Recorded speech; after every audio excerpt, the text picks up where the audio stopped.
The uniform, the Gaussian, the exponential, these densities carried the chapter. But engineering keeps a wider gallery, and every curve in it is a record of a construction. In this video, we extend the factorial into the gamma function and unlock a two-parameter family. The gamma distribution, then read three of its settings: the exponential, the chi-square, and the Erlang. We take the length of a Gaussian vector and meet the Rayleigh, then splice two exponentials into the Laplace, and we close with a warning called the Cauchy, a density so heavy-tailed that averaging accomplishes nothing.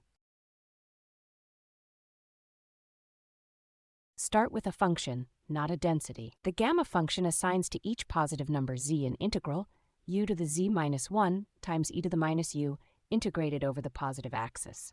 Integrate by parts once, and a recursion falls out. Gamma of z plus 1 equals z times gamma of z. Chain that recursion down the integers, and gamma of k plus 1 is exactly k factorial. The gamma function is the factorial, extended off the integers into a smooth curve. Its most famous value at a non-integer argument is gamma of 1/2, which equals the square root of pi. The proof squares the integral and switches to polar coordinates, the same trick that integrated the bell curve 2 videos ago, back for a second encore. Now build the density. Take lambda times lambda x to the alpha minus 1 times e to the minus lambda x and divide by gamma of alpha, so the total area is 1.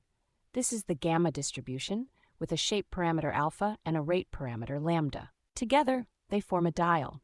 Turn it and the curve sweeps from a steep decay at small alpha to a rounded hump that drifts rightward as alpha grows. Two knobs are enough to fit a remarkable range of measured data. One family, three famous settings. Set alpha to 1, and the powers of x vanish. What remains is lambda e to the minus lambda x, the exponential distribution, last video's star sitting at the very first notch of the dial. Set lambda to 1/2 and alpha to k over 2, and the family becomes the chi-square distribution with k degrees of freedom. Its construction comes from the Gaussian density. Square k independent standard normal variables and add them, and the sum is chi-square. That construction makes it a workhorse of statistical inference. Set alpha to a positive integer m, and the family is called Erlang. Here the construction is a sum of weights. Add m independent exponential weighting times, each with rate lambda. Picture the arrival stream from last video. The weight to the first arrival is exponential. The weight to the second stacks two of them.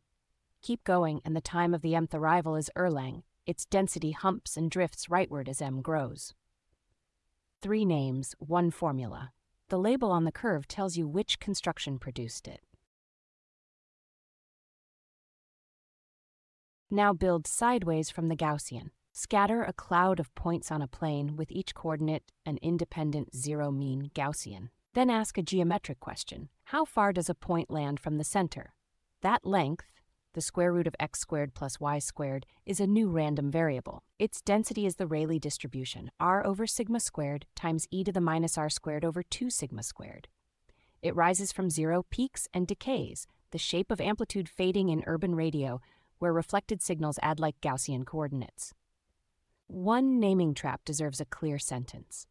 The sigma squared in the formula honors the Gaussians inside the construction. It is not the Rayleigh's own variance, which works out to 4 minus pi over 2 times sigma squared. And one bonus connection, square a Rayleigh variable, and you get an exponential. The gallery keeps looping back on itself.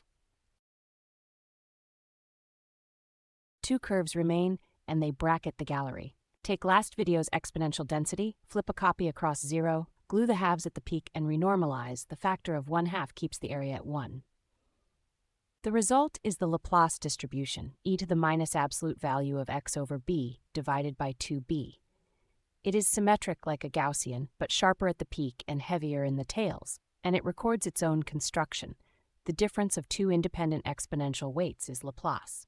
The final curve looks tame, gamma over pi times gamma squared plus x squared. This is the Cauchy distribution, and its tails decay so slowly that the mean is undefined. No mean, no variance, no higher moments. It gets worse. Average n independent Cauchy variables, and the sample mean is Cauchy with the same parameter. Watch a running mean. It jumps, drifts, and refuses to settle no matter how many samples arrive. Averaging is not a universal cure. Step back and read the gallery: the gamma from the extended factorial, the chi-square from squared normals, the Erlang from summed weights, the Rayleigh from a vector's length, the Laplace from a difference of weights, and the Cauchy from tails too heavy to tame. Every curve is a construction. The key idea of this video, a named density, is a record of a construction. Know how a curve is built, and you know when to reach for it. That closes Chapter 8. Next chapter, derived distributions. What happens when a continuous random variable is pushed through a function?